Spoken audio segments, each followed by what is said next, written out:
RSS की शाखाओं में जाने वाले डीके शिव कुमार का राजनीतिक सफर, कर्नाटक में सीएम की कुर्सी तक कैसे पहुंचे। नमस्कार, मेरा नाम है मोनालिका मेड़तवाल और आप देख रहे हैं राजस्थान वन। आज मैं आपको डीके शिव कुमार की बेहद दिलचस्प राजनीतिक यात्रा बताने वाली हूँ, जहां उन्होंने एक युवा नेता के तौर पर, जो कभी आरएसएस की शाखाओं में जाया करता था, उसने कैसे कांग्रेस ज्वाइन कर ली, क्यों कांग्रेस ज्वाइन कर ली और अब कांग्रेस की तरफ से मुख्यमंत्री बनने जा रहे हैं, और कैसे वो पूरी कांग्रेस पार्टी के क्राइसिस मैनेजर बन गए। देखिए, डीके शिव कुमार अब जल्द ही कर्नाटक के नए मुख्यमंत्री बनने वाले हैं। लेकिन क्या आप ये जानते हैं कि एक वक्त था जब वो आरएसएस की शाखाओं में जाया करते थे, एबीवीपी ज्वाइन भी करने वाले थे। उनका राजनीतिक सफर बेहद दिलचस्प रहा, जहां उन्होंने हार से शुरुआत की और अब वो मुख्यमंत्री बनने जा रहे हैं। देखिए, 1985 में सातनूर विधानसभा सीट पर डीके शिव कुमार ने एक युवा नेता के तौर पर चुनाव लड़ा। ये उनकी शुरुआत थी। सामने थे एचडी देवेगौड़ा। परिणाम आया और ये युवा नेता हार गया। डीके शिव कुमार को हार का सामना करना पड़ा। उनका पूरा नाम था डोडा लाहली केम्पेगौड़ा शिव कुमार। उस समय शायद किसी ने ये सोचा नहीं था कि यह हारने वाला युवा एक दिन कर्नाटक की राजनीति का सबसे प्रभावशाली खिलाड़ी बन जाएगा। लेकिन राजनीति का इतिहास गवाह है कि जो लोग पहली हार के बाद मैदान नहीं छोड़ते, अक्सर वही इतिहास लिखते हैं। 1989 में शिव कुमार जीत गए और फिर पीछे कभी मुड़कर ही नहीं देखा। लेकिन डीके शिव कुमार की कहानी सिर्फ चुनाव जीतने तक सीमित नहीं थी। उनकी कहानी में सिर्फ चुनाव जीतना या हारना नहीं था। ये उस दुर्लभ राजनीतिक कौशल की कहानी है जिसे अंग्रेजी में ऑर्गेनाइजर कहते हैं। नेता बहुत मिल जाते हैं किसी पार्टी में, वक्ता भी बहुत मिल जाते हैं, लेकिन संकट की घड़ी में पूरी पार्टी को संभालने वाले लोग बहुत कम पैदा होते हैं, और कांग्रेस में तो ऐसे लोग बहुत कम हैं। 2017 याद कीजिए। 2017 में राज्यसभा चुनाव था। मोदी और अमित शाह की जोड़ी तहलका मचा रही थी। कांग्रेस को डर था कि विधायक टूट जाएंगे, और डर भी बेबुनियादी नहीं था। लेकिन डीके शिव कुमार ने उनको जीत हासिल करवाई।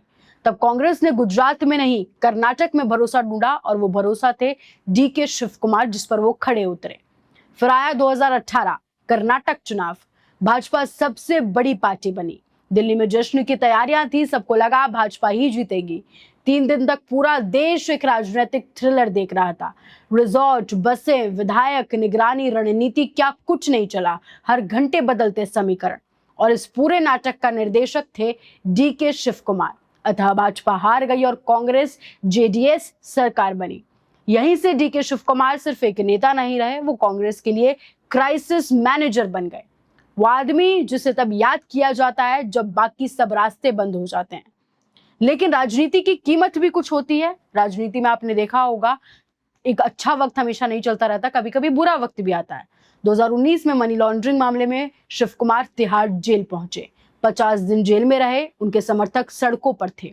परिवार परेशान था और राजनीतिक भविष्य अनिश्चित था। किसी को नहीं कुछ पता था क्या होगा।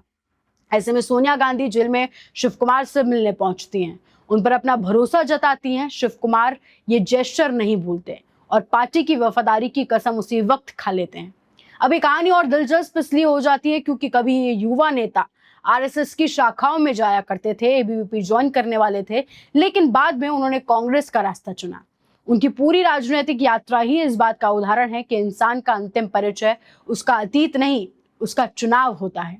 आज जब वो मुख्यमंत्री बनने जा रहे हैं तो सवाल सिर्फ एक व्यक्ति का नहीं है, सवाल राजनीति के उस पुराने सिद्धांत का है जिसे आज के दौर में लोग भूलते जा रहे हैं या फिर भूल ही चुके हैं। वो सवाल कुछ ऐसे हैं कि क्या राजनीति सिर्फ भाषणों से चलती है आजकल? क्या राजनीति सिर्फ सोशल मीडिया के ट्रेंड्स से चलती है? क्या राजनीति सिर्फ टीवी कैमरों से चलती है? नहीं, राजनीति संगठन, निष्ठा, धैर्य और संकट में खड़े रहने की क्षमता से चलती है, और डीके शिव कुमार की पूरी यात्रा इसी का प्रमाण है। आप डीके शिव कुमार की इस राजनीतिक यात्रा पर क्या कहेंगे?